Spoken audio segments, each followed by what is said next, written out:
Welcome to the Beyond Physio Podcast, where we help you move, excel, and inspire others on your journey to your next level with knowledge and advice from experts and testimonials from our like-minded community. Kathryn, Hi. welcome to our show today. And it's been such a pleasure to be a member at Burn Bootcamp Yeah, well, for thanks for having me. almost a year. Yeah. And the cool thing is that, not only are you the kind of coach who is coaching really well, and I love how you cue, I love how you're attentive with all the members. And it's hard when you have 30 to 60 people in a class. It can be hard, yeah. Very hard. Yeah. At the same time, I can see that you have eyes everywhere, which is controlled chaos. Yeah. But you do a great job, and I really appreciate Thank how you you. coach. Tell us where your journey started with Burn Bootcamp. Yeah. So coming out of COVID, it was 2021. I was tired of being in my house I had 3 young kids at the time.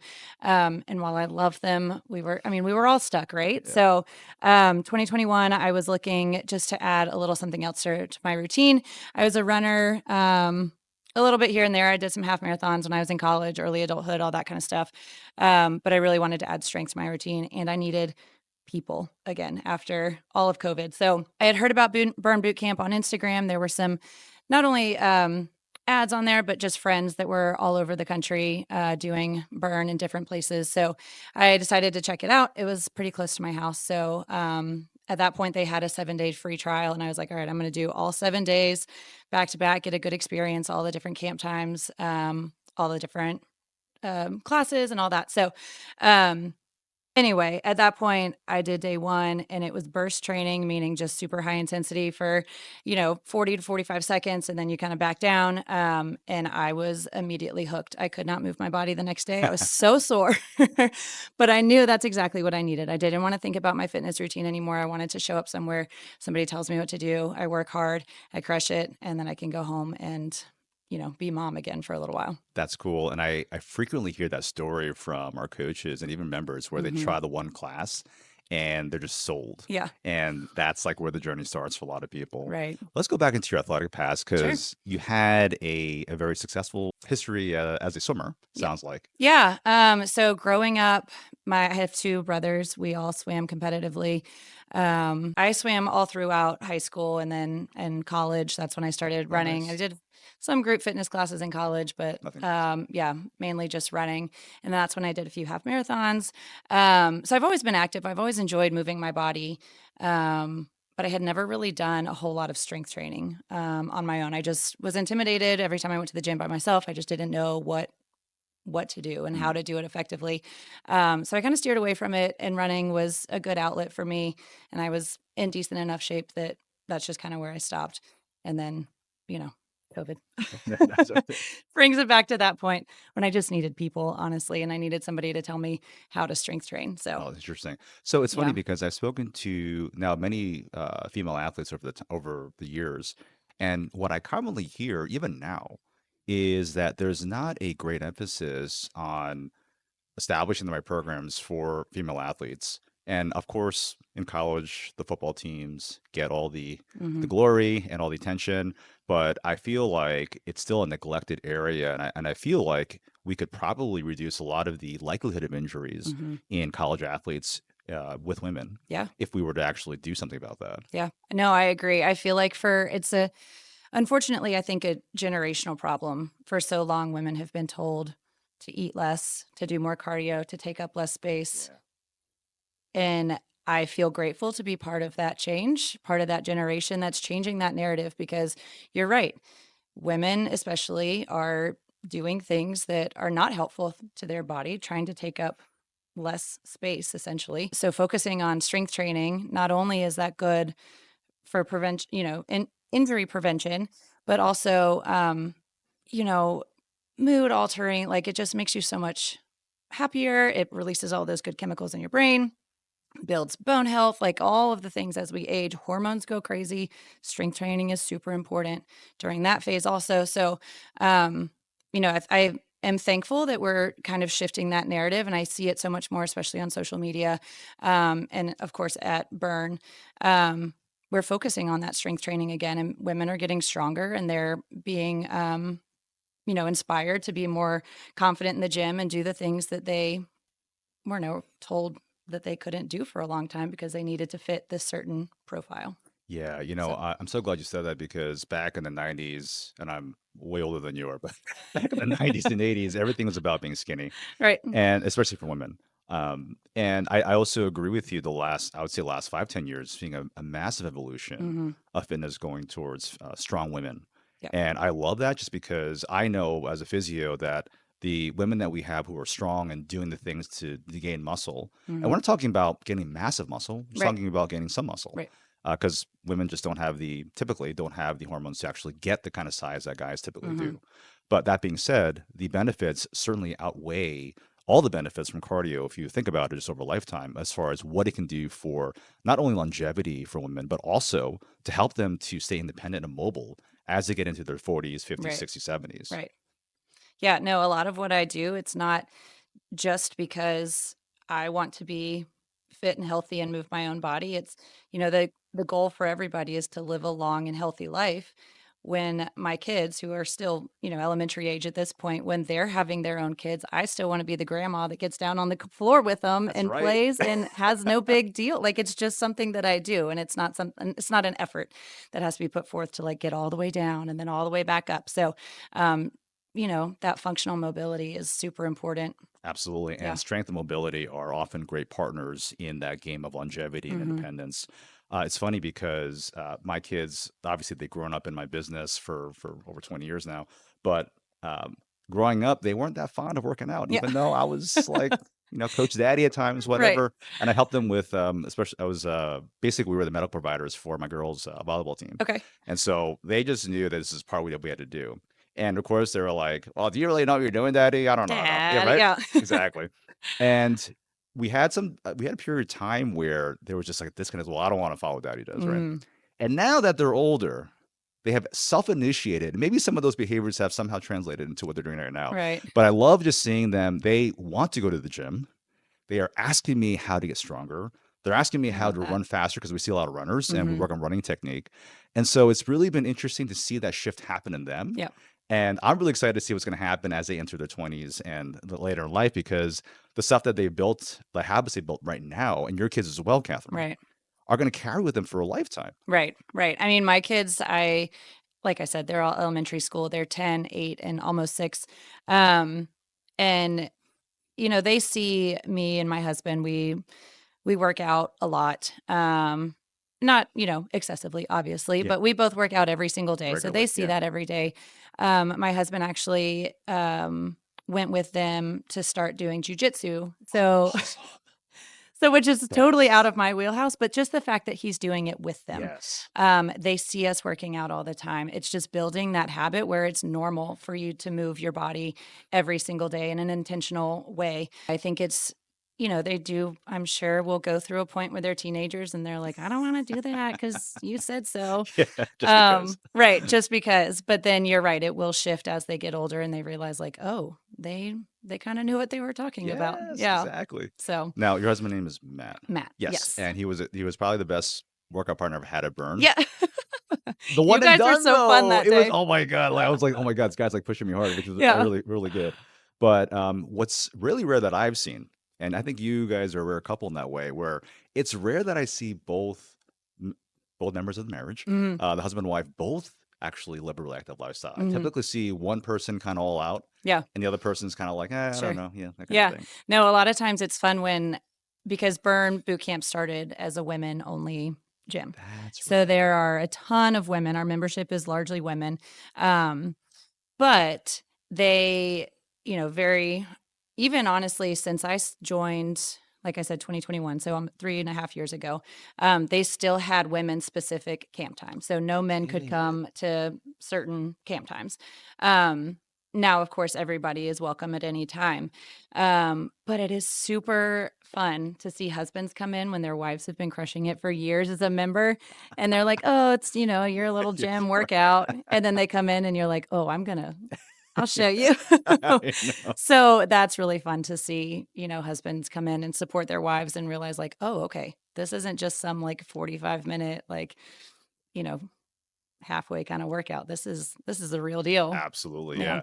I've been humbled many times, and I think that it's also what you make of it as a member. Mm-hmm. You could definitely sandbag it, but you can do that with anything in life. Mm-hmm. And maybe no one's gonna watch it. Maybe that one rep that you're not watching, they're gonna just kind of half-ass it. Right. But I think both you and I were just, and other members of the class, where we take this seriously. It's just like every rep really matters. Right. So one thing you mentioned, Kathryn, was sort of the importance of confidence in your Mm-hmm. training approach.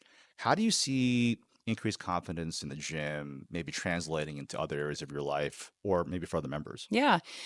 So basically, anytime you're doing all of Burn's workouts are hard. I mean, they're not written to be easy. No. You get in there and you show up, and I have one of the most motivating for me as a trainer on the floor is when I look at a member and they're about to drop those weights and they look at me and they say, I'm done. And no, you're not. You've got one more. I've been there, Kathryn. Yeah. And then they do that one more and they feel so good. They feel so accomplished.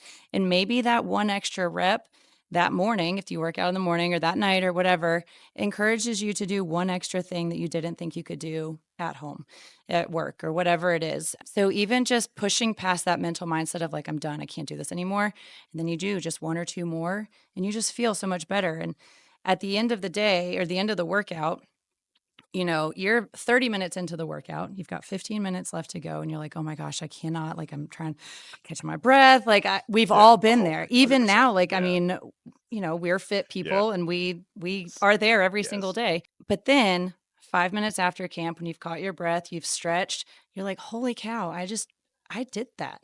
And that feels good. And when you get to that, like, I did that, that carries over through the rest of your day. And I love seeing that mindset shift of, those members that are just at their end. And I'm like, no, you've got this. I've got you. You've got you. We've Yes. got one more rep. Let's do it. I love it. So yeah, that's pretty great to see. Absolutely. And it's funny, I would say that the transformation that you often see in members, and maybe in yourself, it's not just from the physical side. It's Mm-mm. really sort of that emotional and mental side of where you're building capacity to handle the day. Mm-hmm. Being a busy work mom, Yeah. 3 kids, Yep. that's a lot. Yeah. For me as a business owner, handling this and also trying to be husband and father of my girls, definitely not easy. Mm-hmm. Where do you think working out fits in for you as far as maintaining your mental health? I mean, for me, I'm an early morning person. So I prefer to get up and get my workout done first thing in the morning. That way it's done. It is 45 minutes where I don't have to think about the rest of my day. I get to just zone out, do the workout, crush it, and then I can go home and be in a better mind space to do all the other things that wait for me there. But I think it's just, I mean, everybody, science is behind us, right? Like, you move your body, you feel better. And that's just the way that it is. So, Mm. releasing all of those good endorphins and all of that stuff. And again, just the shift of like, oh, I did that. Like, that translates to the entire rest of your day. And I love helping people realize that, they can do hard things in the gym, they can do hard things at home and at Absolutely. work. I think that's the only way I've been able to survive as a business owner is just making sure that my health, physical, mental, Hmm. spiritual, everything is on a level where I can be at my very best. Yeah. Otherwise, the day just does not go as well. Yeah. And I find that I can't handle certain stresses as well because I'm just not in the right space physically or mentally. Hmm. And that can sometimes go into downward spiral. Mhm. And I think we Yeah. know where that can go sometimes. We've all been there. Absolutely. Now, as a mom who works and works out, what challenges, I can only imagine, what challenges Yeah. do you face in balancing these roles and how have you been able to overcome them? Yeah. So pre-Burn, training at Burn, I was a stay-at-home mom for a lot of years. My kids were first and foremost my priority, and I am so grateful that I was able to have that opportunity. So when my youngest went to kindergarten last year, that's when I started really thinking about like, okay, now I have 8 hours of my day where they're all in school. What do I do? So thankfully, my husband has been super supportive. My family has been super supportive. And his work schedule is flexible enough to where when I work super early in the morning and get up at 4 a.m., I'm actually still home in time to take them to school for the most Oh, part, which cool. is really great. So even though I may need a nap later in the day, Yeah. I've gotten up and I've done it. So thankfully he is super supportive and super helpful. But a lot of times it's, setting that intention with your family, with your partner. Hey, this is what I really want to do. I need, 4 times a week where I can go work out for an hour, 5 times a week, whatever it is. And then just making sure that you stick to it, you stay dedicated to it, and really setting that intention on and being clear with your partner, like this is what I need, this is what we need. And then I think as, time goes on and you stick with that intention, you guys, you'll both notice like that was good for me. We need to continue doing Yeah. this. So a lot of times it is kind of, fighting those hurdles in the beginning to try to get into a place where everybody is sure about their roles and their expectations and whatever life shift is happening. And then, it's kind of smooth sailing from there as long as communication has been super key for us. Communication is definitely the most important thing Yeah. in relationships, obviously. Yeah. We have And like a nightly meeting. Okay, what is your schedule oh, tomorrow? that's Can great. you take the kids to school? Okay, I need to take the kids to school. So I'll be back at this time. And so anyway, it's a whole thing. But yeah, it's like every night, like, okay, reset. What are we doing tomorrow? That's awesome. So, would you say that, because I know many parents out there who may have fewer kids than we do, hmm and maybe their kids are a little older, hmm they still kind of have different excuses like, oh, well, I just can't get up and hmm whatnot. What are some things that you might say to that person to help motivate them that, hey, listen, we're all kind of busy, Yeah. but how would you tell them to carve that time out? Why that's important? I mean, to me, you can't, as a mom, as a wife, as a trainer, like you can't pour from an empty cup. You need to continue to fill your cup up. And that is something for you every single day. It's 45 minutes, which is just a tiny fraction of your entire 24 hours. Um, so it's something that you can do for yourself to fill your cup back up. And again, it all goes back to that, our goal is to live a long, healthy life. Movement is part of that, is necessary for that. So really it's an investment in your future. It's an investment in your kids' future, your spouse's future, Hmm. to continue to take care of yourself. I love that Yeah. advice. Now, as far as like, in a class size like Burn, it's probably hard to always have personal relationships Mhm. with all the members. But what do you do your best to do to ensure that every member feels challenged, loved, Mhm. and supported? Yeah. So for me, once I knew some people going in because I was a member. They were Hmm. honestly my friends from the very beginning.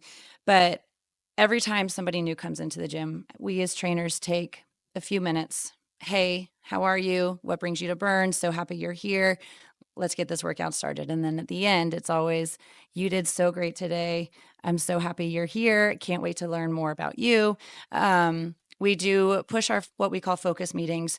It's just quick little 10, 15-minute meetings after camp where we can really talk about anything that member may need, any Oh, goals, any form cues. I tell people all the time, I'm like, if you need somebody to talk to about your kids and your dog, like I'll talk to you about that. So really it's just whatever they need at that time. And, over time it's a check-in during camp. Hey, how are you doing? All right, let's go. We've got 5 more reps right here. So, it's just those little tiny interactions over time that build up. And I do feel like Burn Carry, especially, we pride ourselves in knowing our members and knowing their goals and knowing what they need. And that's super special to be a part of because definitely. yeah, we love as trainers making that human connection. So yeah, That's that's awesome. yeah. As far as now in that large group size, and I know you and I have talked about how it can be challenging that group size to be able to maybe accommodate or modify form. hmm What have you found to be most effective in helping to tailor those sessions so the members can do the exercises for that day? Yeah, we so every day, every movement, there's a baseline movement that the general membership population should be able to complete. There's always modifications for injuries, for pregnancy, for really anything that you would need. So a lot of times it's just knowing ahead of time, if a member has a new injury that's popped up or I mean, a lot of times we find out about pregnancies before family members and stuff because they, want us Yeah. to know to make sure that they're safe. So, just knowing ahead of time, like, okay, here's some modifications if you have a shoulder injury or if you're pregnant or whatever. So we have those in the back of our head when it's time to start training those camps. A lot of times, too, those modifications, somebody, members will start doing the movement. The form is not good for whatever reason. I tell you, drop your weight. We're going to do this body weight right now. Let's get that form down before we pick up that external load, which is sometimes body weight can be harder because they're doing the form correctly. Right. So there's all sorts of modifications to meet people where they are. And again, I always tell people if something doesn't feel good, please, please, please let us know. Wave me down. I will run across the room and come find you. Because ultimately we need everybody to be safe in there. Oh, yeah, for sure. Yeah. As far as modifications go, I know that in physical therapy, we also have sort of like the baseline movements that we want people to do, and we start loading them and progressing them over time so that they can handle those different loads from an injury that they're recovering from. When you came to that burn back masterclass that we did, the back pain masterclass that we did, thank you for coming, by the way. Yeah. Were there any one or two things in that masterclass you felt were particularly helpful for you to either see differently or things that you might have used to coach your athlete or coach your members differently? Yeah, there's always, we get kind of, or at least I'll speak for myself here. Sometimes I use the same verbal cues over and over again because that's like a squat. Weight in your heels, butt back and down, eyes up, chest up. I say that so many times every single day. Yes, right. So I get stuck in those words. So sometimes hearing somebody else mean the same thing but use different words, that is super helpful. Because butt back and down doesn't necessarily mean the same thing for everybody when Yeah, they hear that, exactly. right? Yeah. So yeah, even just some of the verbiage that you guys were using in that masterclass was helpful. Oh, good. Yeah, and just, trying to figure out what works, what words connect to other members' brains that may not be connecting for somebody else and all that. So, Right. yeah, that was very helpful. That's great. It's funny because when I go to the classes, sometimes I'll hear the coaches like yourself Yeah. talking. Oh, that's a good way to cue that Yeah. too. So I think it goes We both can ways learn. there. Yeah. Absolutely, Kathryn. Now, Kathryn, obviously you're very fit, and you can probably see that if you're watching the YouTube. I think there's bigger deltoids than I do. Oh. But what is like your I would say your favorite bad food if you have anything? Oh, it's ice cream. Oh, so aim. I love ice What's cream. your what's your It's flavor? not bad though. It's not bad, delicious. exactly. Yeah. Yeah. And I should say bad Yeah. because anything in moderation can Correct. be okay. Yeah. Yeah. No, ice cream, I love it. I would rather, a lot of times for people of our age, they sit back at the end of a long day with a glass of wine or a beer or whatever. Yeah. Like, nope, give me that Ben and Jerry's. I want that. What's your favorite flavor? Oh, it's called the Tonight Dough. The Tonight Dough. Yeah.